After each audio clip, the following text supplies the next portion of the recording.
In the peaceful village of Umada, life was slow and quiet. The villagers were kind-hearted people who took pride in their simple lives.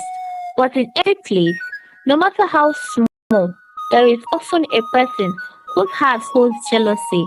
In Umada, that person was Olanna. Olanna was a woman with sharp eyes and quick words. She spent her days watching her neighbor from her small home by the river each day.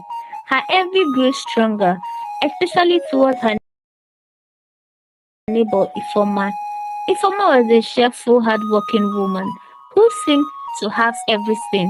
She was blessed with a loving husband, healthy children, and a prosperous farm that grew yams, cassavas, and plantain. Her home was always lively with laughter and warmth, while Olana's house remained silent. Her husband often away, working in distant lands, and her own farm struggling to grow.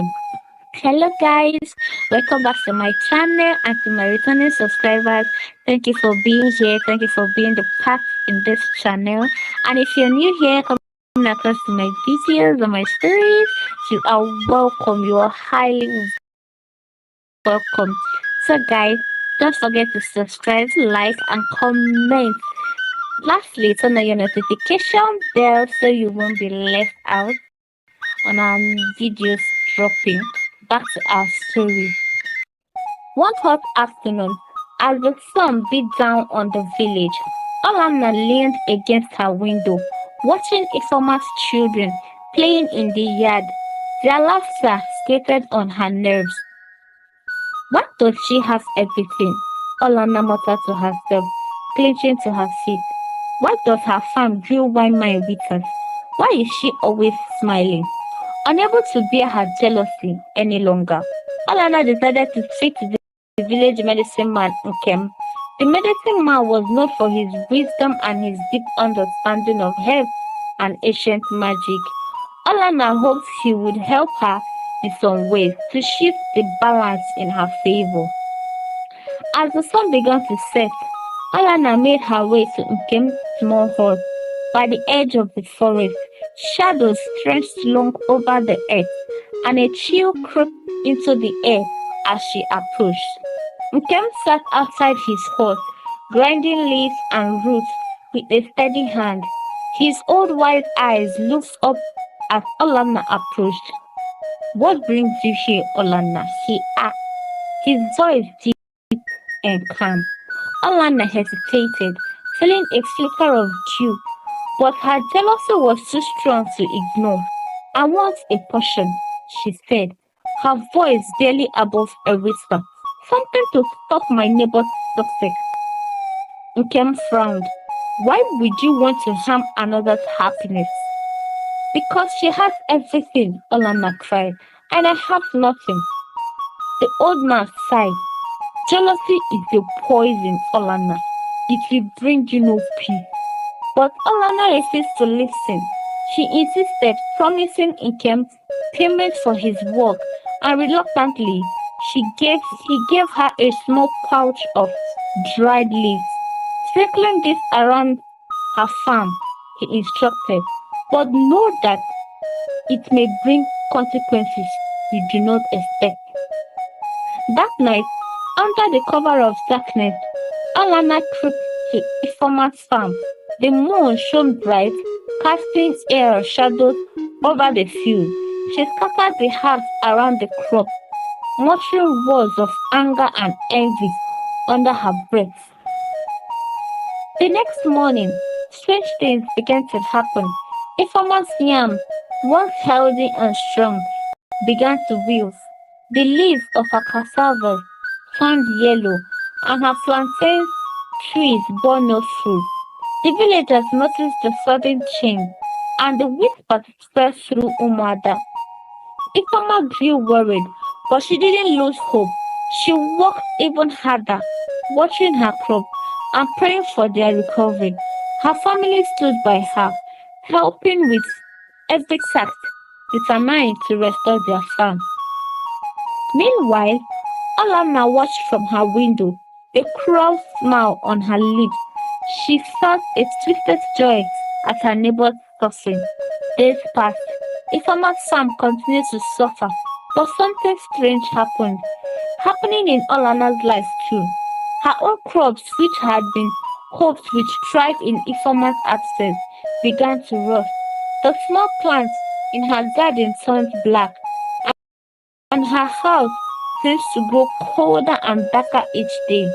One evening, Olanna's husband returned home, bringing news of his decision to work permanently in a nearby town to make more money. He was very at home as it was, but now he would be gone for longer periods, leaving Olanna alone in her jealousy and bitterness. The villagers began to talk. They noticed the change in Olanna's demeanor. Her skin seemed paler and her eyes more hollow. Ifeoma, despite her own troubles, noticed though she was suffering, she still had kindness in her heart.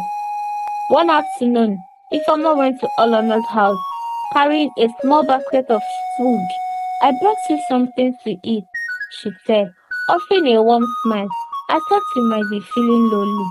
Olanna's heart twisted with guilt. She looked at the food, then at Ifeoma's kind face, and the weight of her action pressed down on her. Why are you helping me? Olanna stammered. I have done nothing but teach you. Ifeoma smiled, because that's not who I am. I believe in kindness, even when things are difficult. Tears weighed up Alana's eyes. Its poison of jealousy she had stored for so long began to fade, replacing by regret. She could see now how her envy had ended them both. That evening, Olana returned to Nkem. She begged him to undo the course she had cut, confessing her actions and pleading for a chance to make things right. Nkem nodded, sensing her genuine remorse. He gave her a bundle of leaves, instructing her to scatter them over Ifeoma's farm and an act of repentance. The next day, at dawn, Olana went to Ifeoma's farm and scattered the leaves, whispering apologies with each handful. Within a week, Ifeoma's crops began to recover, the green leaves returning and the plants bearing fruits once more. Olana felt a weight of relief from her heart. She spent more time helping her neighbors and learning to appreciate what she had. And over time, her own farm began to flourish too, though never quite as much as Ifeoma's. The people of Umada never discovered the cause of Ifeoma's problems, but they noticed the change in Olana. She was kinder, quieter, and also willing to lend a helping hand. And though Olana and Ifeoma never spoke of the cause, they shared a silent understanding. Ifeoma's kindness has shown Olana the power of forgiveness, and Olana's envy taught her that peace only grows in a heart free of jealousy. In the end, they became close friends, their lives entwined by the lesson they had learned. That happiness, like crops, must be tended with love and kindness, not envy or resentment. Hi guys, hope you enjoyed my story. Please, if you do, leave a comment under the comment section. Make sure you like this video, subscribe, and kindly turn on your notification bell. See you on my next video. Bye.